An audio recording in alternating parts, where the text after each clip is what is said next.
Film की शुरुआत होती है सन 1719 में, यानी कि आर्नोल्ड वाली प्रेडेटर के तकरीबन 250 साल पहले।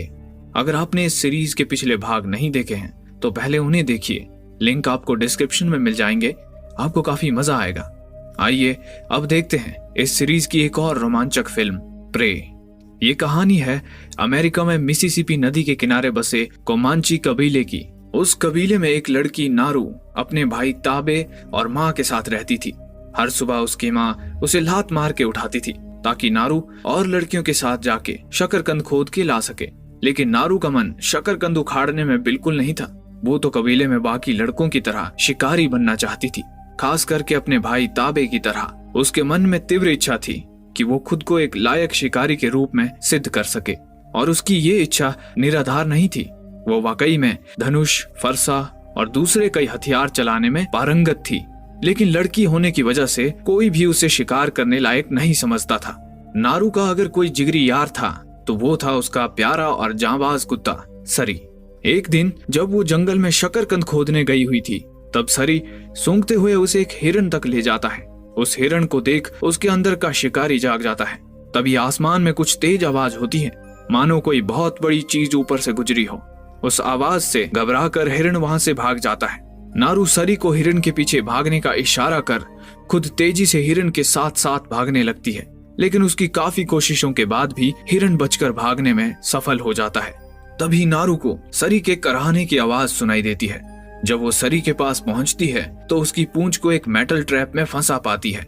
वो तुरंत ही उसे आजाद कर उसकी चोट पे जड़ी बूटी लगा उसे शांत करती है। उस मेटल ट्रैप को उसने पहले कभी नहीं देखा था। वो उसका परीक्षण करने लगती है। तभी उसे फिर से उस बड़ी चीज के समीप से गुजरने की तेज आवाज आती है। नारू उस आवाज का पीछा करने का ठानती है। जब वो पहाड़ की चोटी पे पहुंचती है तो वहां का दृश्य देख उसकी आंखें फटी की फटी रह जाती हैं। उसे ऊपर आसमान में आग और बिजली के बीच कुछ बहुत ही भव्य सा आगे बढ़ता दिखाई देता है। फिर उसी दिन दोपहर में नारू अपने भाई ताबे के साथ नदी किनारे शिकार कर रही होती है। वो एक चील पे निशाना साधे खड़ी होती है कि तभी ताबे उस चील पे तीर मार देता है। नारू हल्का सा गुस्सा होकर कहती है कि वो उस चील के नदी के इस पार आने की राह देख रही थी, ताकि शिकार करने के बाद चील को लाने उसे नदी के उस पार न जाना पड़े। ताबे नारू की सूझबूझ से चकित हो जाता है। फिर नारू ताबे को बताती है कि आज सुबह उसने आसमान में कुछ देखा। उसे वो थंडरबर्ड कहती है। उसे लगता है कि ये एक साइन था कि वो अब पूरी तरह से तैयार है अपने पहले शिकार अपने कतामिया के लिए। कतामिया उसके कबीले की एक रिचुअल थी जिसमें कबीलेवासी को शेर जैसे किसी बड़े शिकारी प्राणी का शिकार करना होता है, जिसके बाद ही उस कबीलेवासी को एक शिकारी का दर्जा प्राप्त होता है। लेकिन ताबे को नहीं लगता कि नारू अभी शिकारी बनने के लिए तैयार है। फिर वो लोग अपने घर लौट जाते हैं। नारू अपनी माँ को बताती है कि आज सुबह उसने हिरन का शिकार कर ही लिया था। फिर इस पर उसकी माँ स्नेह पूर्वक उसे समझाती है कि लड़कियां शिकार नहीं करती हैं। नारू दूसरी कई चीजों में निपुण है, उसे वो चीजें करनी चाहिए। ये सुनकर नारू मायूस हो जाती है। फिर उसकी माँ उसे जड़ी बूटी के लिए केसरी फूल लाने भेज देती है। उधर जंगल में वो बड़ी सी चीज, जो दरअसल एक प्रेडेटर स्पेसशिप था, धरती से अपनी उड़ान भरता है और जाते जाते पीछे छोड़ जाता है महाविनाशकारी प्रेडेटर। उधर केसरी फूल तोड़ के जब नारू लौट रही होती है तो उसे एक लड़के से पता चलता है कि एक शेर उनके कबीले से पूही नामक लड़के को उठा ले गया है। वो लोग उस शेर के पीछे पूही को ढूंढने जा रहे थे। वो लोग पूही को खोज रहे होते हैं। तभी सबसे आखिर में चल रहे लड़के को अचानक किसी प्राणी के गुर्राने की आवाज आती है। वो लड़का अपने पीछे की ओर निशाना साधे तैयार हो जाता है, लेकिन उस दिशा से वहां नारू उभरती है। नारू को वहां देखकर उनका लीडर नारू से कहता है कि उसे भला यहाँ किसने बुलाया, उन्हें खाना पकाने वाली नहीं बल्कि शिकारी चाहिए। तभी ताबे कहता है कि नारू उनकी मदद कर सकती है सुराग ढूंढने में, और अगर पूही जिंदा मिला तो ये दवाई दे सकती है। इसके बाद ताबे नारू को चैलेंज देता है कि उसे उस शेर को ढूंढना ही होगा। नारू उस चैलेंज को स्वीकार कर लेती है। घास में एक चींटी अदृश्य अवस्था में मौजूद प्रेडेटर के ऊपर रेंगते हुए चढ़ जाती है। तभी उस चींटी को चूहा खा जाता है और अचानक उस चूहे पर सांप झपट पड़ता है। तभी सांप प्रेडेटर को देख चूहे को छोड़ प्रेडेटर पे झपटने वाला ही होता है। उससे पहले ही प्रेडेटर सांप के सिर को उसके धड़ से अलग कर देता है। आगे जाने पे सरी शेर के मल को खोज लेता है। तभी वहीं पत्ती पर नारू को खून नजर आता है। थोड़ा आगे जाने पे सरी पूही को ढूंढ ही लेता है। ताज्जुब की बात ये थी कि शेर ने पूही को जिंदा छोड़ दिया था। वो लोग पूही को अपने साथ वापस ले जाने के लिए वहीं स्ट्रेचर के निर्माण कार्य में लग जाते हैं, जबकि नारू उसके घाव में जड़ी बूटी का लेप लगाने लगती है। फिर वो पूही को कुछ जड़ी बूटी में केसरी फूल मिला के खिला देती है, जिससे कि उसका खून ठंडा रह सके, क्योंकि खून जितना गर्म रहेगा उतना ज्यादा बहेगा। वहां से निकलते निकलते दिन ढल गया था। तभी ताबे कहता है कि वो वहीं रुककर शेर का शिकार करेगा। ये सुन नारू कहती है कि वो भी उसके साथ आएगी। नारू को जानना था कि आखिर शेर ने पूही को जिंदा क्यों छोड़ दिया। वहां कुछ था जिससे शेर डरकर भाग गया, पर ताबे नारू की एक नहीं सुनता है और नारू को बाकी सबके साथ वापस भेज देता है। फिर कुछ दूर चलने पे अचानक सरी एक तरफ को कुछ सूंघते हुए जाने लगता है। नारू अपने दल का साथ छोड़ सरी के पीछे पीछे चलने लगती है। सरी मरे हुए चूहे के पास जाकर रुक जाता है। नारू उस मरे हुए चूहे को देख कुछ सोच ही रही होती है कि तभी उसकी नजर थोड़ा आगे पड़े उस सांप के धड़ पे पड़ती है। सांप की खाल उतरी हुई पड़ी थी। फिर थोड़ा आगे उसे प्रेडेटर के पंजे के निशान दिखते हैं और दिखते हैं सामने पेड़ पे खून के निशान। तभी अचानक उसकी टोली के लोग उसे खोजते हुए वहां आ जाते हैं। नारू उन्हें पैर के पंजे के निशान दिखाती है। एक लड़का कहता है कि शायद वो भालू के पंजे के निशान हैं, लेकिन नारू को यकीन था कि इतने बड़े निशान भालू के पंजे के नहीं हो सकते, और अगर भालू के निशान हैं तो फिर सिर्फ 2 पैर के ही निशान क्यों हैं, और सांप की खाल कौन ऐसे निकालता है। फिर नारू कहती है कि उसे अपने भाई ताबे को यह बताना होगा। यह कहकर वो जंगल की ओर निकल पड़ती है। लीडर पाका नाम के लड़के को नारू के साथ भेज देता है। फिर नारू घने जंगल की ओर बढ़ते जा रही थी। पाका भी उसके पीछे पीछे आ रहा था। तभी एक स्थान पे नारू को शेर के पंजे के निशान मिलते हैं। फिर अचानक से उसे कुछ आवाज सुनाई देती है। वो उस दिशा में बढ़ती है तो वहां अचानक से ताबे उसे खींचकर उसकी मशाल बुझा देता है। वो उसे समझाता है कि रोशनी करने से शेर भाग जाएगा, क्योंकि वो शेर के ही इलाके में है। फिर वो उससे उसके वापस आने का कारण पूछता है। तब नारू उसे उन पंजों के निशान और उस खाल उतरे सांप के बारे में बताती है। ताबे उसे फिलहाल शेर के शिकार पर ध्यान देने को बोलता है। फिर नारू उन्हें एक युक्ति बताती है कि वो लोग पेड़ पे चढ़कर शेर को लालच देंगे और उसके सामने आते ही नारू उसका शिकार करेगी। ताबे को ये आइडिया पसंद आता है। वो नारू से कहता है कि जब शेर उसके सामने होगा तो उसके पास सिर्फ एक मौका होगा खुद को साबित करने का। नारू और पाका एक विशाल वृक्ष के ऊपर चढ़कर शेर का इंतजार करने लगते हैं। उधर ताबे मांस के लोथड़े से खून टपका के शेर को पेड़ के समीप आने के लिए प्रेरित कर रहा था। तभी अचानक शेर पाका पे झपट पड़ता है। उसके बाद शेर तुरंत पलट के वापस आता है। वो नारू पे झपटने की कोशिश करता है। वो बहुत ही रोमांचक दृश्य था। पेड़ की शाखा पे नारू भाला लिए मोर्चा जमाए खड़ी थी और ठीक उसके सामने खूंखार शेर नारू को अपने जबड़े में दबाने के लिए बेताब था। नारू उस पेड़ की ढाल के अंत तक पहुंच चुकी थी। तभी दूर पेड़ों के बीच एक तेज आवाज और लाल रोशनी को देख नारू का ध्यान भटक जाता है और ठीक उसी पल शेर नारू पे झपट पड़ता है। नारू का सिर एक पत्थर से टकराता है, जिससे वो बेहोश हो जाती है। जब उसे होश आता है तब वो खुद को अपनी कुटिया में पाती है। उसकी माँ उसे बताती है कि ताबे उसे घर लेके आया था। नारू शेर के बारे में पूछती है। माँ उसे बताती है कि ताबे शेर के पीछे दोबारा गया है। तभी ताबे जंगल से शेर मार के ले आता है। सारे कबीले वाले ताबे का स्वागत करते हैं। इनाम स्वरूप ताबे को कबीले का सेनापति बनाया जाता है। इसके बाद सब उसे बधाई दे जश्न मनाते हैं। नारू वहां से वापस अपनी कुटिया में जाने लगती है। तभी ताबे उसे आवाज देता हुआ उसके पीछे आता है।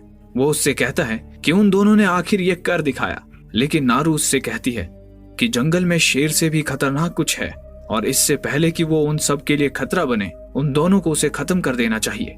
इस पर ताबे कहता है कि जंगल में जो कुछ भी है उसका शिकार वो अकेले करेगा, क्योंकि उसके मुताबिक नारू शिकार करने में सक्षम नहीं है। अगली सुबह नारू सरी के साथ अकेले ही प्रेडेटर का शिकार करने निकल पड़ती है। वहां एक स्थान पे उसे प्रेडेटर का खून नजर आता है। फिर वहीं समीप ही वो प्रेडेटर के पंजे के निशान का नाप लेती है। वहां से थोड़ी ही दूरी पर एक जंगली खरगोश घास खा रहा होता है। वहीं पीछे से ताक लगाए उसे एक भेड़िया देख रहा होता है और उन दोनों पे नजर गड़ाए था प्रेडेटर। प्रेडेटर को अपने हंटर स्केल पे दोनों भेड़िए और खरगोश के शिकारी पने के बारे में जानकारी मिल जाती है। फिर भेड़िया खरगोश के पीछे भागने लगता है। भागते भागते आखिरकार भेड़िया खरगोश को दबोच ही लेता है। तभी प्रेडेटर की एक लात से भेड़िया दूर जा गिरता है। भेड़िया थोड़ा संभलते हुए जैसे ही दोबारा हमला करता है, प्रेडेटर अपने ब्लेड से भेड़िए को मौत के घाट उतार देता है और फिर उसकी रीढ़ की हड्डी समेत भेड़िए का सिर उसके धड़ से अलग कर देता है। उधर जंगल में नारू भी जंगली खरगोशों का शिकार कर रही होती है। काफी असफल कोशिशों के बाद उसे एक तरकीब सूझती है।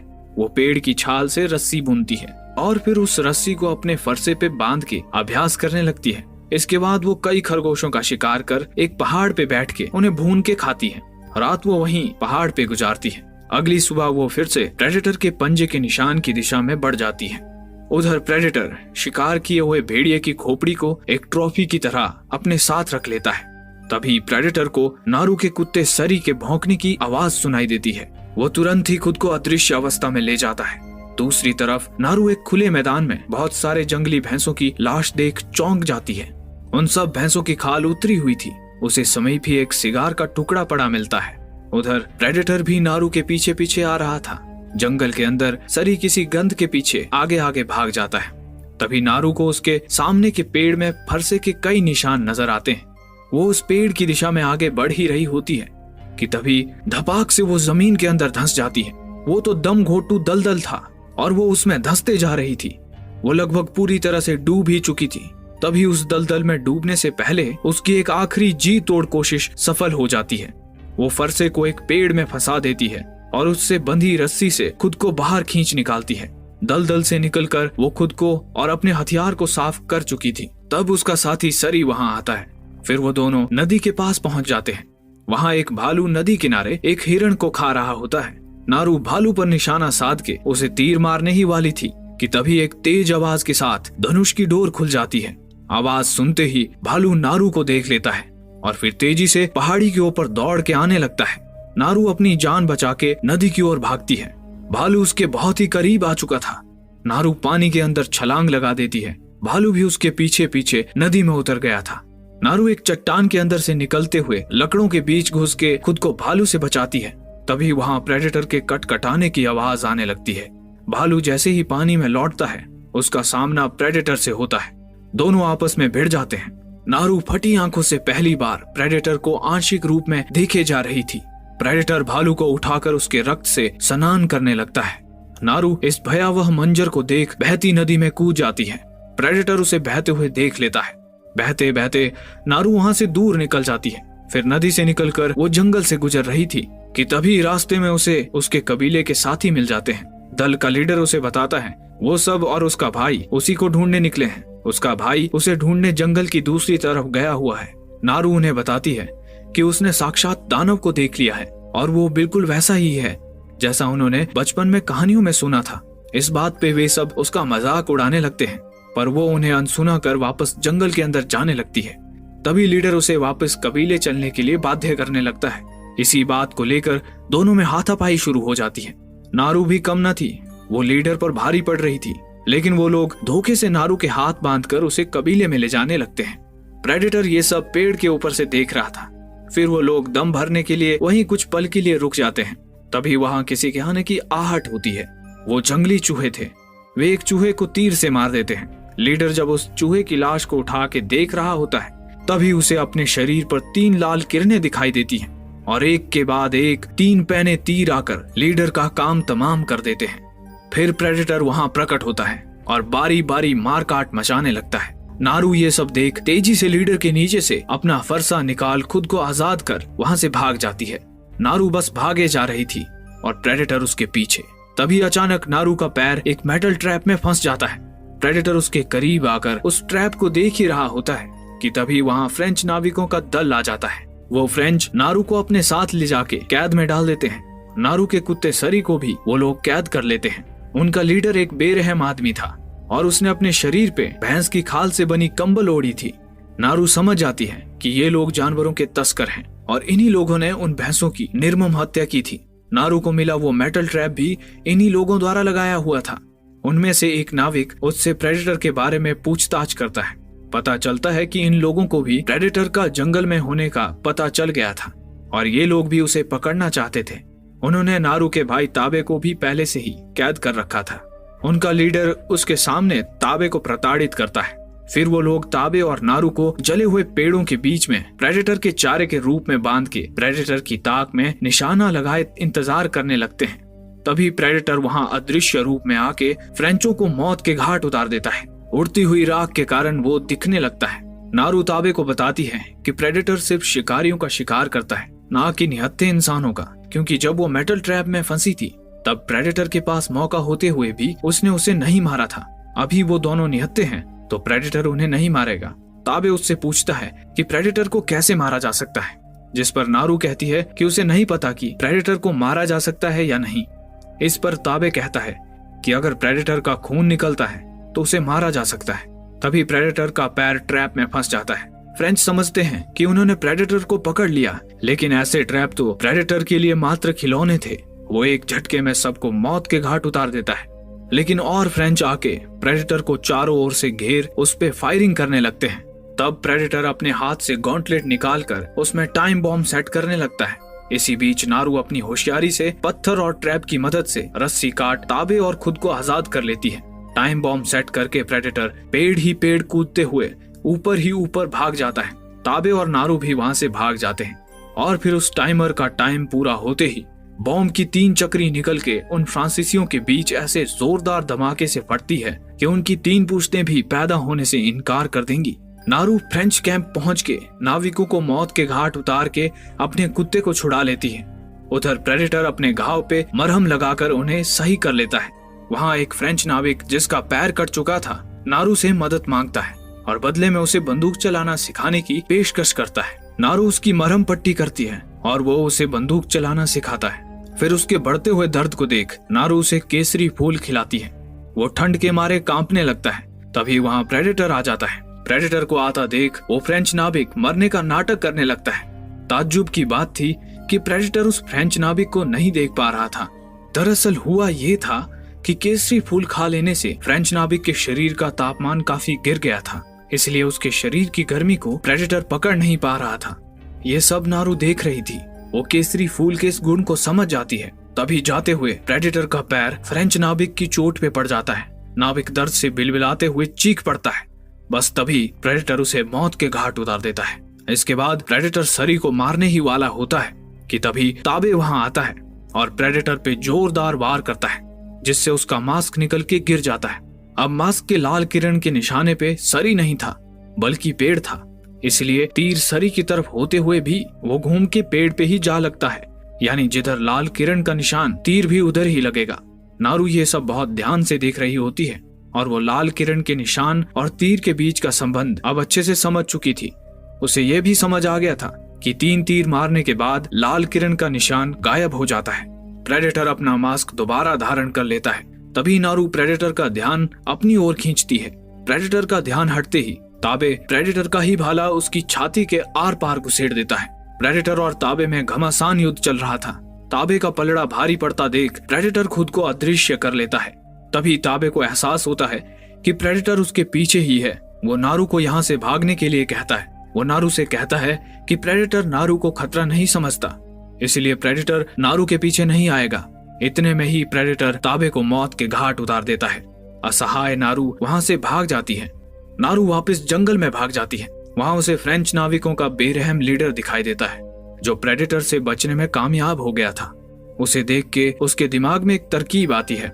नारू उसे एक वार में ही बेहोश कर देती है। जब उसे होश आता है तो वो अपना एक पैर कटा हुआ पाता है। नारू ने उसका एक पैर काट दिया था। वो चिल्लाते हुए नारू की तरफ बढ़ने लगता है, लेकिन नारू उसकी तरफ ध्यान नहीं देती।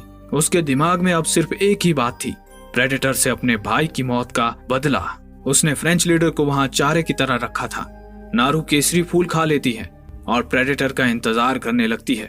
नारू ने फ्रेंच लीडर के सामने जानबूझ के खाली बंदूक रखती थी। वो बंदूक नारू पे तानता है। तभी प्रेडेटर वहां आ जाता है। फ्रेंच लीडर के हाथ में हथियार देख वो उसे मौत के घाट उतार देता है, लेकिन वो नारू को देख नहीं पा रहा था। ये उस केसरी फूल का कमाल था। तभी नारू प्रेडेटर के सिर पे गोली मार के उसका मास्क लेके वहां से भाग जाती है। इसके बाद नारू एक ट्रैप तैयार करती है। वो प्रेडेटर के मास्क को 2 चट्टानों के बीच में स्थापित कर देती है। फिर फ्रेंच लीडर के कटे पैर से खून की लकीर बनाकर वो प्रेडेटर को अपनी तरफ लेकर आती है और फिर वो प्रेडेटर पे पेड़ के ऊपर से छलांग लगा के उसे घायल कर देती है। तभी सरी भी प्रेडेटर की बखियां उधेड़ने लगता है। फिर वो प्रेडेटर को ट्रैप में फंसाकर उसका हाथ काट देती है। प्रेडेटर उस पर अपने तीखे ढाल से प्रहार कर उसकी गर्दन काटने को होता है, लेकिन 2 चट्टानों की वजह से नारू बच जाती है। प्रेडेटर और जोर लगाकर चट्टान काटने लगता है। तभी नारू उसी का दांत उखाड़ के उस पर तेज प्रहार करती है। प्रेडेटर दर्द से बिलबिलाकर उसे छोड़ देता है। उसके बाद नारू के एक आवाज पे उसका कुत्ता उसे फरसा ला के दे देता है। नारू फरसे से वार कर खुद दलदल के उस पार कूद के प्रेडेटर को दलदल में गिरा देती है। प्रेडेटर दलदल में डूब जाता है, लेकिन वो फिर से दलदल से निकलता है और अपना हथियार निकाल के जैसे ही सामने बैठी नारू पे पैना तीर मारता है, वो तीर घूम के उसी के सिर के आर पार हो जाता है, क्योंकि वो जिस जगह खड़ा था ठीक उसके पीछे नारू ने उसके मास्क को स्थापित किया था और उससे निकलती किरणें प्रेडेटर के सर पर पड़ रही थी और अंततः प्रेडेटर के प्राण पखेरु उड़ जाते हैं। ब्रह्मांड का सबसे खतरनाक शिकारी एक बार फिर से शिकार बन चुका था और नारू ने अपना कतामिया पूरा कर लिया था। फिर नारू अपने कबीले लौट के प्रेडेटर का सिर उपहार स्वरूप सरदार के चरणों में अर्पण कर देती है और साथ ही सरदार को फ्रेंच नाविक की पिस्तौल सौंप देती है, जिसपे उस नाविक का नाम छपा था राफेल एडोलिनी और साल छपा था 1715। ये वही पिस्तौल थी जो प्रेडेटर 2 में इंस्पेक्टर हरीरगन को एक प्रेडेटर द्वारा इनाम में दी गई थी। अब ये पिस्तौल उस प्रेडेटर के पास कैसे आई, ये तो समय ही बताएगा। उसके बाद नारू सरदार से कहती है कि उन्हें अपना कबीला वहां से दूर अब किसी दूसरे स्थान पे बनाना चाहिए, क्योंकि वो जगह अब खतरे से खाली नहीं है। और ये फिल्म यहीं समाप्त हो जाती है। दोस्तों, अगर आपको ये वीडियो अच्छा लगा तो आप हमें सपोर्ट करने के लिए हमें सब्सक्राइब कर सकते हैं, ताकि हम ऐसी ही और वीडियोस आपके लिए लेकर आ पाएं। धन्यवाद।